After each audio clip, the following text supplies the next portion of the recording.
Hello, আসসালামু আলাইকুম। আমি দুলালী সাজিয়া ফ্রম নেচার লাইফ। আমি এখানে আচারি ডাল রেসিপি নিয়ে এসেছি। এখন আমি এর জন্য কুকিং অয়েল দিয়ে দিয়েছি 2 টেবিল চামচের মতো। এরপর আমি পেঁয়াজ কুচি, রসুন কুচি এবং একটু আদা কুচি দিয়ে ভালো করে ভেজে নেব। তার আগে আমি প্রায় 2 ঘন্টার মতো ডাল ভিজিয়ে রেখেছি। আপনারা চাইলে মিক্সড ডালও নিতে পারেন।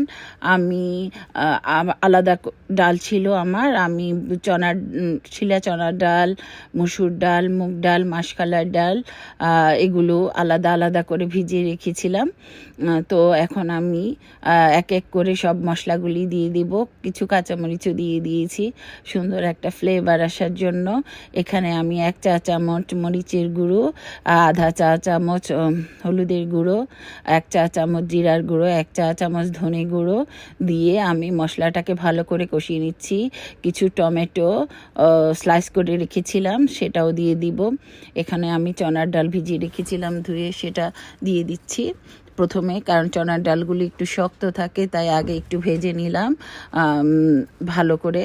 এরপর আমি মুগ ডাল রেখেছিলাম ভিজিয়ে, সেই মুগ ডালগুলো দিয়ে দিলাম। এগুলি হালকা ভেজে পরে আমি মাসকলার ডাল রেখেছিলাম, সেই মাসকলার ডালটা ভেজে নিব। এরপর লাস্টে আমি মসুর ডাল দিয়ে দিব, কারণ মসুর ডালটা খুব তাড়াতাড়ি হয়, তার জন্য মসুর ডালটা আমি পরেই দিচ্ছি। তো আপনারা চাইলে মিক্সড ডালটাও এভাবে ভিজিয়ে একসাথে করতে পারেন। তো বন্ধুরা, আপনারা কে কোথা থেকে দেখছেন?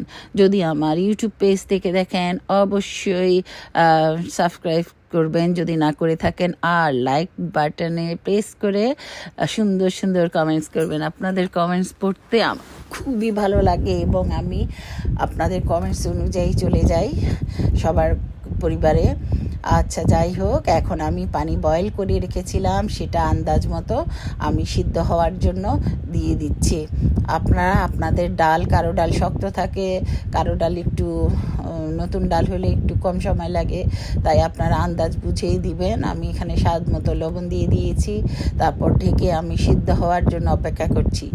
আর যদি আমার ফেসবুক চ্যানেল থেকে দেখে থাকেন অবশ্যই অন্যের সাথে শেয়ার করবেন এবং আমার পেজটাকে ফলো দিতে ভুলবেন না।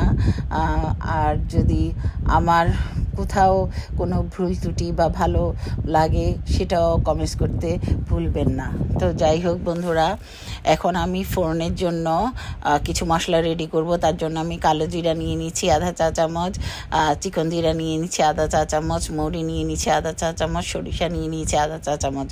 এগুলিকে আমি ভালো করে মিডিয়াম আঁচে টেলে নিব স্মেল আসা পর্যন্ত।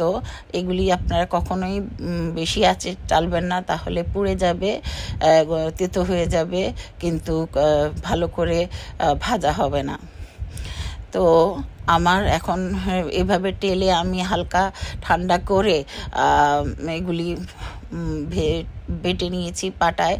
আপনারা চাইলে এটা ব্লেন্ডারও ব্লেন্ড করে নিতে পারেন। আমি কিন্তু পুরা মিহি করে বাটিনি, আমি একটু দরদরা করে রেখেছি।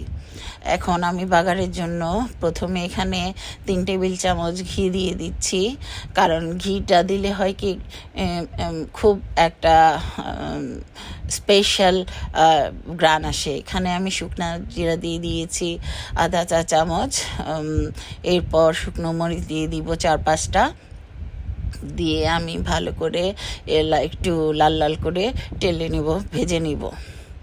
ভাজা হয়ে গেলে আমি এতে একটু রসুন কুচি, একটু পেঁয়াজ কুচি দিয়ে একটু হালকা ব্রাউন করে নিব। ব্রাউন করে নিয়ে আমি বাগারের প্রস্তুতি নিচ্ছি। এখানে আমি কিছু তেজপাতাও দিয়ে দিয়েছি, আর আমার করে রাখা সেই গুঁড়ো মশলা। আর আচারি ডাল আচার হবে না তা তো হয় না, এর জন্য আমি আমের আচার 2 টেবিল চামচ নিয়ে নিয়েছি। সেই সাথে এগুলো নেড়ে চেড়ে এখন আমি ডালে বাগার দিয়ে দিচ্ছি। কি সুন্দর একটা স্মেল এসেছে, বিশ্বাস করুন। আপনারা যদি দেখতে পারতেন বুঝাতে পারতাম ক্যামেরার বাইরে যে কেমন ভালো একটা স্মেল এসে গেছে। আমার ডাল খুব সুন্দরভাবে সিদ্ধ হয়ে গেছে। এখন আমি ধনেপাতা দিয়ে চুলা অফ করে দিচ্ছি। আর এভাবে আপনারা অবশ্যই বাসায় ট্রাই করে দেখুন। দেখুন কি সুন্দর একটা কালার এসেছে। এই ডালটা আপনারা ভাত রুটি সব কিছুর সাথেই উপভোগ করতে পারবেন, মেহমান আসলেও দিতে পারবেন, সকালের নাস্তায়ও খেতে পারবেন। আশা করি অবশ্যই আপনারা ট্রাই করে রিভিউ দিতে ভুলবেন না। তো আজকের মতো আল্লাহ হাফেজ।